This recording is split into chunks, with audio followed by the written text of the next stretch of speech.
Oh yeah, I'm ready. Come on, let's do this. Oh.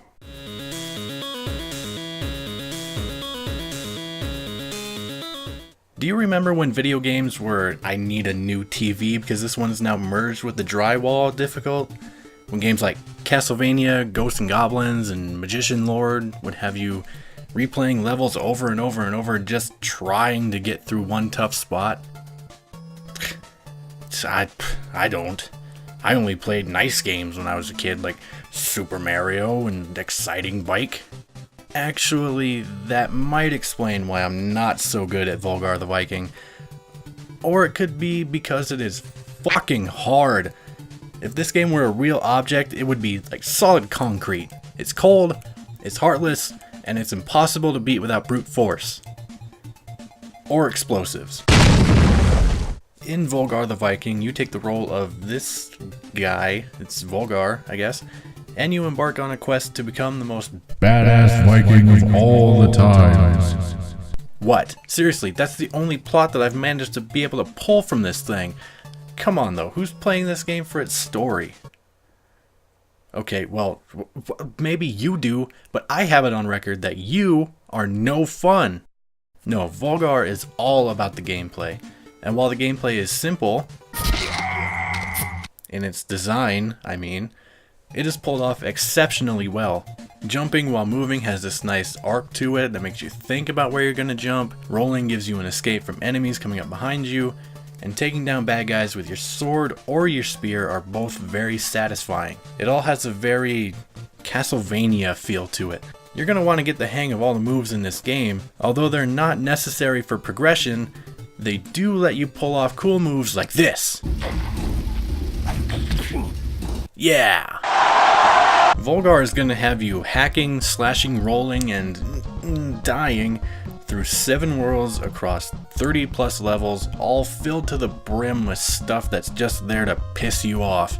Like this guy, and these, and all of this. Oh, and these cannon fodder enemies will come at you in not waves, not droves, not single file. Well, okay, well, they're going to come at you in single file, but also endlessly. I mean, there's something to be said about these grunts' commitment to just ending you. Whomever is sending these pawns into battle must be one hell of a motivational speaker. I mean, wait a minute, can I reference another name for easily dispatched foes for the end of this paragraph? Oh, maggots! Visually, this game is pretty impressive. It has that kind of old school look to it that admittedly a lot of indie games are going for. But in this one, the sprite art and the level design is very reminiscent of games from like the Sega Genesis. Even the collector's edition of this game came as a USB drive and a Genesis cartridge. I mean, that's pretty awesome.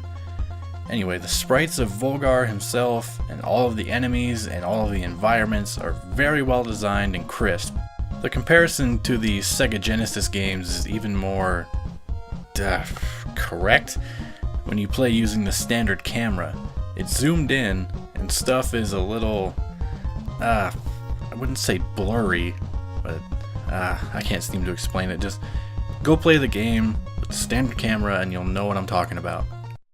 One thing I'm not liking about this game is the checkpoint system. Much like the rest of the game, it's pretty unforgiving. Each stage has a checkpoint at the beginning and one at the midway point. Hey, did you finally make it to that boss at the end of the stage? Did you almost get him beat, but then he lands a lucky strike on you? Are you ready to jump right back in and take him down? Well, too bad! You gotta wade through the entire second half of the level again, and it can get really frustrating, especially with the amount of death you're gonna encounter on the way there. Replaying that first level after death, after death, after death, and all the rage quits in between really got monotonous. Almost to the point where I could get back to that boss in my sleep.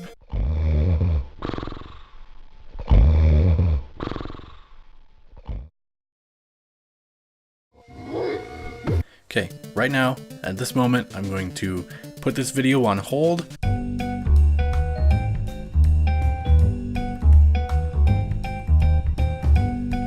And I'm going to explicitly mention that I have not completed this game. though I am aware of the branching paths and all the multiple endings and everything like that. With all that being said, I think I'm going to go ahead and wrap up this already short review. Volgarr the Viking has a lot of good things going for it. It's fun, it's challenging, and it's addictive as all hell. However, the checkpoint system I don't like, and the fact that I can't save my progress when I reach a new level kinda takes away from my overall enjoyment. If you're looking for a new game to give you a challenge and really test your skills, then you really can't go wrong with Volgarr the Viking. I suppose since this is a review, I should give it a score or something. Let's see. Oh, how about this? I give Volgarr the Viking 5 broken controllers out of a possible 7?